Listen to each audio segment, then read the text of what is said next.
Guys, Aaron Mackinac here today. I'm going to show you guys how to replace your cabin air filter on a 2010 Toyota Venza. So, super simple and it'll save you not a whole lot. I mean, it usually costs 20 to 30 bucks to have somebody else do it, but you can get these things for 15 to 25 bucks and do it yourself and save some money. So, come on here. Pretty simple. So I just got this guy at Advanced Auto Parts. I think it was $19.99.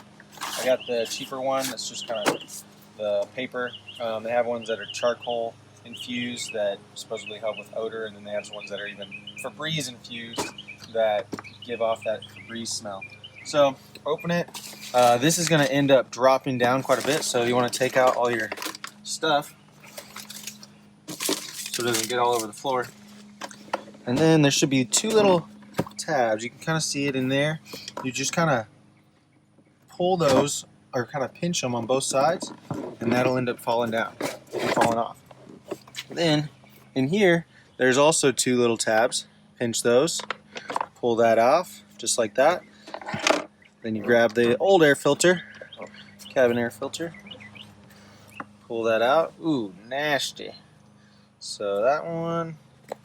This one looks like the carbon infused one, so maybe it looks dirtier than it probably is, but it's still a lot of bugs and nasty stuff in there. So take that one off and replace it with the new one. Super simple, just like that. Plug in the cap,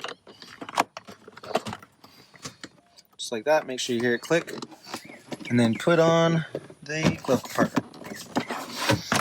Just goes right in. All your stuff back.